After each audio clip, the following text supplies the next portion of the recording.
umenipata katika harakati ya kuvuna skuma. And I'm very sure in many households this evening the plan is to have kaugali hapo kando na skuma yako imepikwa vizuri. But have you ever asked yourself, hii skuma inatoka wapi? Imepandwa kivipi? Ni variety gani? Well, today we want to educate you on that and more.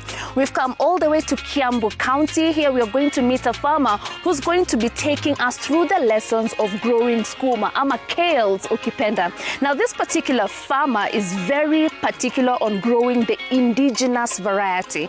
Utakutana na wakulima wengine wanakuambia me I do grow the hybrid varieties, but this one is stuck on the indigenous ones. What are the benefits of growing the indigenous varieties? For how long will you harvest? Did he try the hybrid ones ikakataa kufanya kazi? Well, those answers will be coming through to you in our gold feature starting now. Njoroge. Hi. How are you? Fine, thank you. I'm back to your farm. Yeah, you're most welcome. That's how good your farm is. Ukiona nimerudi. Yeah. Nataka kusoma tena, si ndio? Uko karibu sana. Thank you so much. Na Yeah. leo nataka unifundishe mambo ya skuma. Okay. Si ndio? Yeah. Part of what you do in your fantastic farm is skuma farming. Yes. When did you set up this skuma farm? So, specifically, this block has been here for the last 8 months. I've been harvesting after 2 weeks. Yes, for 8 months. For 8 months. Yes. So tangu upande, Yeah. ulianza kuharvest after how long? 2.5, 3 months. Aha. Yes. So after 2.5 months, so una harvest every 2 2 weeks. weeks. Is this for local consumption? Unakula kwa nyumba ama pia unapeleka kwa soko? Napeleka sokoni. Aha. Yeah. Good. So let's talk about ile variety umepanda hapa. It was very interesting for me to learn. Wewe uliamua kukwamilia the indigenous varieties. Na Yeah. kuna mtu ambaye sahi ako katika ile harakati ya kutafuta the hybrid ones, ndio? Yeah. Ningependa sana uniambie, why did you choose to stick to the indigenous ones?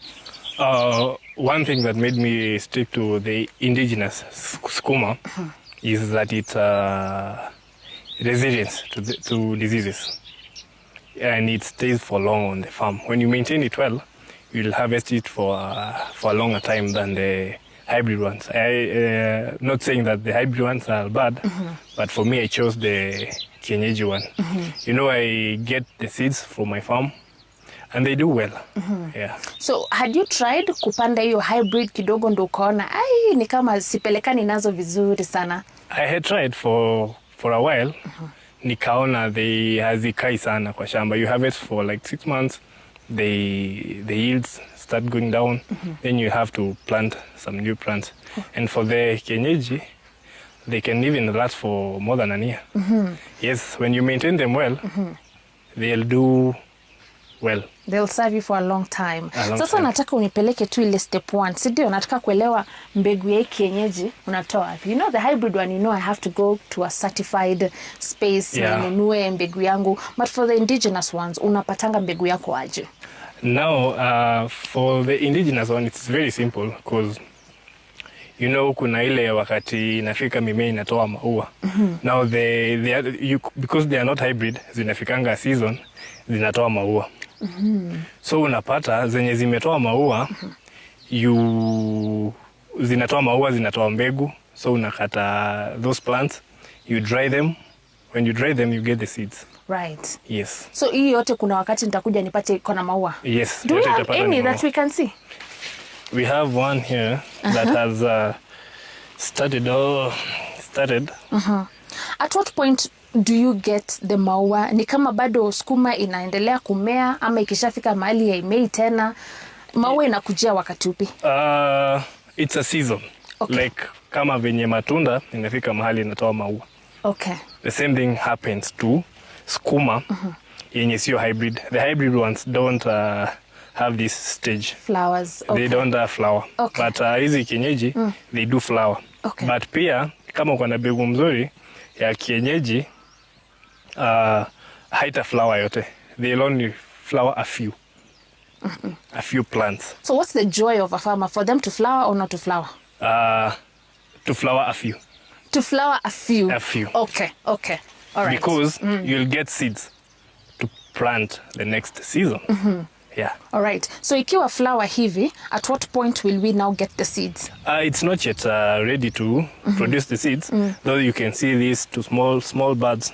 So with time, it will broaden and the seeds will come into these buds right here. Hapa. Yeah. So seeds zitaingia hapa ndani. Hapo ndani. Are they several? Ni kama ngapi? Yeah, there are several.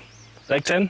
Or from one pod, yes. You'll utu to pods, utu tote, yeah. You'll get seeds inside. Yeah. So utakuja uchune? No, you'll cut the whole thing from here. Okay. You go with it, place it somewhere where there's direct sunlight for it to dry. Then when it dries for some time, you'll get the seeds. They'll start coming off the buds naturally. Yeah. Alafu hizo seeds ndo unachukua? Unachukua, you store them well. Mahali hakuna maji. Unazistore vizuri, then ukikuwa unatengeneza nursery, then you plant them. Right. Yeah. So you propagate them? Yeah. Inachukua muda gani hapo before it's now ready to be transplanted to the farm? On the nursery, it will depend with how you've prepared your nursery. So it will take almost 2 months. A month and a half, 2 months. In the nursery? It takes longer than the ones from the propagator. Like the ones for the broccolis, the cabbages, the one I take to Naivasha, you know, they take 30 days. These ones take 45 to 60 days for the nurseries to be ready.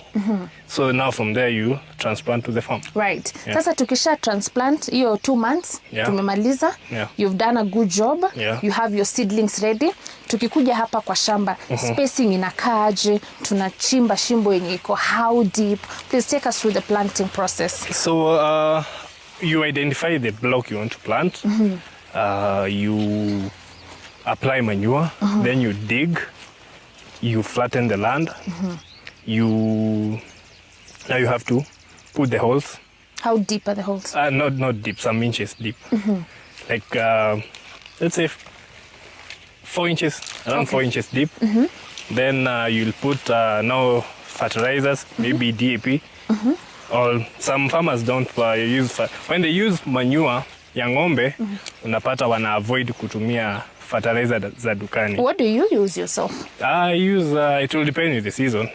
I might find myself using manure ya ng'ombe, and sometimes I use fertilizer. Right. Though I prefer manure ya ng'ombe, it will feed the plant for a longer time. Right. Yeah. Unajua sasa in the market, and I'm now speaking from a consumer's point of view, wamekuwa na ile fear kwa sababu wanasema unachukua mboga, they have been exposed to so much chemicals. Mkulima amespray, ameka chemical fertilizer to a point where what we are consuming has health repercussions in the future.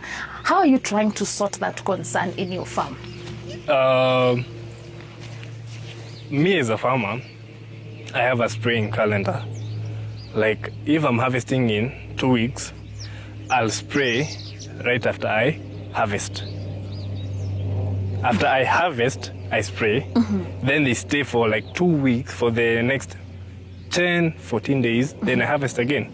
So now what I had applied, the chemical, will have already dissolved in the plant. Okay. Yeah. So you can't harvest today. You can't spray today and you're harvesting tomorrow. Right. Lakini kuna wakulima ambao ni kama wafuati hiyo masharti.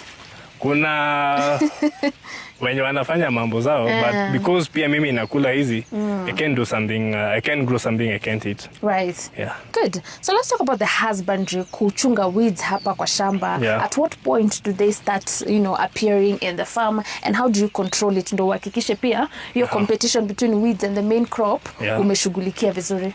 After planting, you'll take like 3 weeks. You weed for the first time as the crop is growing taller. Then after a month, you may weed again. You'll see how the weeds are growing, and you don't want the weeds competing with the crop you have. So you'll need to take a lot of care to the skuma for it for the shamba to be free of weeds. Yeah. Which method do you use to remove the weeds in your farm? Manual labor. I don't use chemicals to remove the weeds. Right. Yeah. And that's because also you're trying to make sure tunakula vitu ambavyo haviko Yeah. very much contaminated. Sindio? Sure. Great. So katika shamba ya sukuma, Yeah. changamoto ambayo unaweza pitia, let's talk